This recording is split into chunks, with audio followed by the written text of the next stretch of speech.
Lockdown करने में अभी कोई फैसला नहीं लिया गया। डिप्टी कमिश्नर श्रीनगर का ये बयान। उन्होंने कहा कि मुनासिब बेड ऑक्सीजन की फराहमी दस्तयाब है। कोविड SOPs की खिलाफवर्जी करने वालों के खिलाफ सख्त कार्रवाई की जाएगी। जिला इंतजामिया श्रीनगर ने जिले में लॉकडाउन नाफिज करने में खबरियों की तरतीब करते हुए कहा कि फिलहाल ऐसा कोई फैसला नहीं लिया गया। जिले में मुनासिब बेड और ऑक्सीजन की फराहमी दस्तयाब है।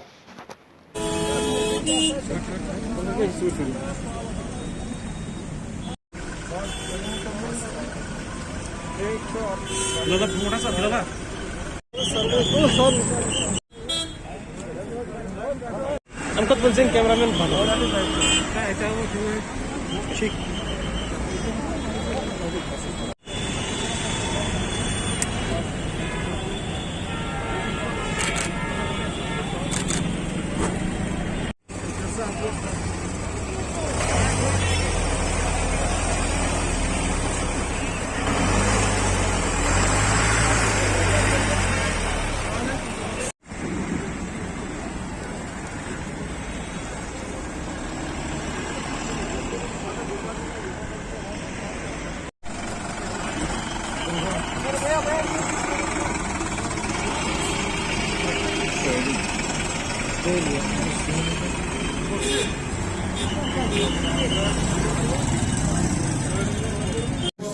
लॉकडाउन LG ने कहा है कि ये डिपेंड्स अपॉन डिस्ट्रिक्ट मैजिस्ट्रेट्स।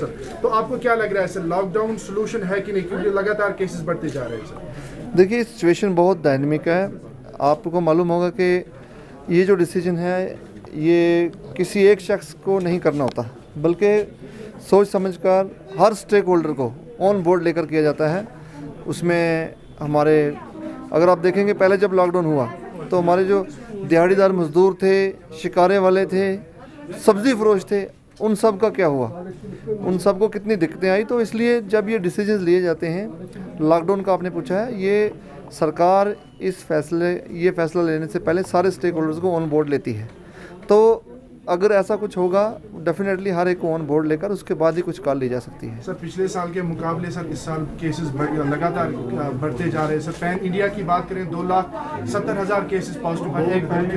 लोग पैनिक हो रहे हैं सर, तो लोग भी कह रहे हैं कहीं ना कहीं लॉकडाउन लगना चाहिए। तो सर देखिए, आप जो बात कह रहे हैं कि लोग कह रहे हैं कि लॉकडाउन होना चाहिए, ये आप कह रहे हैं। कितने लोग कह रहे हैं? आपके पास सर्वे कितना है? क्या आपके पास पूरी आबादी का सर्वे है? क्या आपके पास 70% पॉपुलेशन का राय आपके पास है? नहीं है। आप जो बात कर रहे हैं वो कुछ आवाज़ों की बात कर रहे हैं। ऐसी कुछ आवाज़ें हैं जिनका उठना ज़रूरी है। हम उनकी जो राय है उसको भी मद्देनज़र रखेंगे, और इस पर कुछ भी फैसला लेने से पहले सभी स्टेक होल्डर्स को सरकार ऑन बोर्ड लेती है, उसके बाद ही कोई फैसला लिया जाता है। और हमारे यहाँ जो SEC है, स्टेट एग्जीक्यूटिव कमेटी, उसके फैसले वक्तन फ़क्तन आते हैं और उसको ग्राउंड पर उतारा जाता है, उन फैसलों को इम्प्लीमेंट किया जाता है। सर, बाहर से जो टूरिस्ट्स यहाँ पे आए सर, 20 दिन पहले यहाँ पे बहुत गैदरिंग हुई थी आपके कैचमेंट एरिया में, श्रीनगर में हुई है सर। आपको क्या लग रहा है सर, वहाँ से ही केसेस बढ़ते जा रहे हैं सर? आपको क्या लग रहा है, टूरिस्ट्स पे यहाँ पे कदम लगनी चाहिए कि नहीं लगनी चाहिए? देखिए, आपकी ये जो सोच है, आपका जो ये कहना है, ये बिल्कुल गलत है। मैं बता रहा हूँ क्यों गलत है। आप पहले ये जानिए कि परसेंटेज ऑफ पॉजिटिव केसेस में ट्रैवलर्स की परसेंटेज क्या है और लोकल्स की परसेंटेज क्या है। 85% से भी ज़्यादा केसेस पॉजिटिव जो वो लोकल हैं, इनबॉर्न केसेस हैं वो। तो इसलिए जो आप बात कर रहे हैं, आपको एक बार फिर जाके डेटा पढ़ना चाहिए, डेटा देखना चाहिए कि परसेंटेज ऑफ केसेस उसमें ट्रैवलर और नॉन ट्रैवलर के कितने हैं। तो आपको पता चल जाएगा 85 to 90% केसेस जो हैं, बल्कि उससे भी ज़्यादा है जो केसेस हैं वो लोकल हैं। सर, महाराष्ट्र से यहाँ पे टूरिस्ट आते हैं, वहाँ पे दिन में 70,000 केसेस आते हैं सर। तो वहाँ से यहाँ टूरिस्ट आते हैं। आपको नहीं लग रहा है सर जम्मू कश्मीर के लिए ये एक वबाली जान बन सकता है सर? देखिए, जो पेंडेमिक है, ये सिर्फ श्रीनगर में ये पेंडेमिक बाउंड्रीज देखकर नहीं आती है। हम बाउंड्री सेट करते हैं, आर्टिफिशियल बाउंड्रीज क्रिएट करते हैं, लेकिन वायरस जो है, कोरोना वायरस, आप बताइए, क्या वो मुल्कों की सरहदें देखता है? क्या वो रियासतों की सरहदें देखता है? क्या वो किसी एक जगह से दूसरी जगह की सरहदें देखता है? नहीं।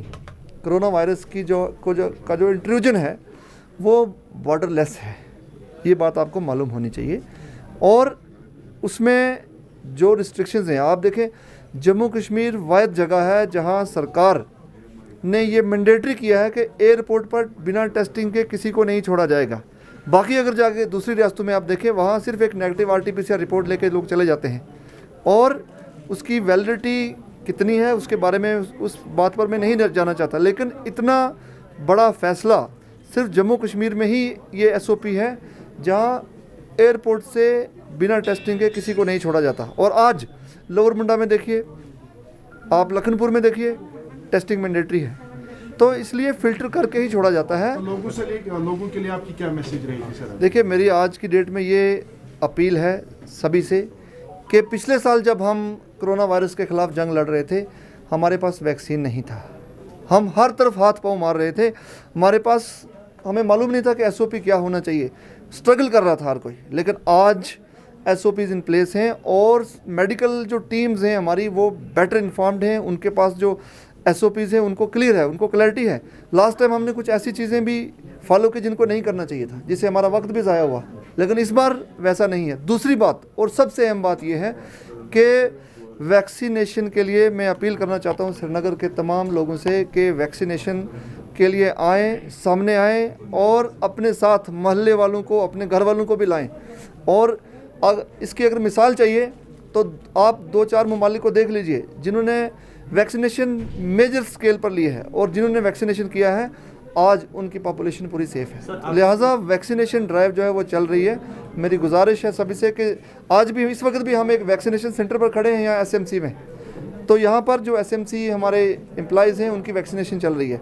तो सबसे बड़ा हथियार आज की डेट में मास्क के अलावा वैक्सीन है। कई हॉस्पिटल का दौरा जो आपने किया तो वहाँ का किस तरह का असर रहेगा? देखिए हॉस्पिटल्स का मैंने दौरा किया पेशेंट्स की वेलफेयर के लिए। पेशेंट्स मैं देखना चाहता था कि पेशेंट केयर फैसिलिटीज़ जो हैं वो इन प्लेस हैं, पेशेंट्स को मज़ीद किस चीज़ की ज़रूरत है और हॉस्पिटल जो इंफ्रास्ट्रक्चर के हवाले से हॉस्पिटल में मज़ीद हमें क्या करने की ज़रूरत है, उस हवाले से वो जो टूर था हॉस्पिटल्स का किया गया था। सर हज का आयाम आ रहा है तो उसके लिए एडमिनिस्ट्रेशन अभी तक क्या है? देखिए सबसे पहले तो ये है कि जो हज के बारे में आपने मुझे सवाल पूछा है, बहुत अहम बात यह है कि ये डायरेक्शंस गाइडलाइंस जो हैं हज कमेटी ऑफ इंडिया की तरफ से हैं कि जो लोग भी ख्वाहिशमंद हैं हज करने के उनको वैक्सीनेशन कराना होगा। और दोनों जो होली मास्क है वहाँ से भी ये ऐलान हुआ है कि कहीं किसी को शक न रहे कि रमज़ान या रोज़े की वजह से रोज़े में वैक्सीन कराने की इजाज़त है और वैक्सीन से रोज़ा इनवैलिडेट नहीं होता है। ये बात हर किसी को क्लैरिटी से मालूम होनी चाहिए। तो लिहाजा जो लोग ख्वाहिशमंद हैं हज करने के उनको सबसे पहले वैक्सीन कराना होगा। शुक्रिया।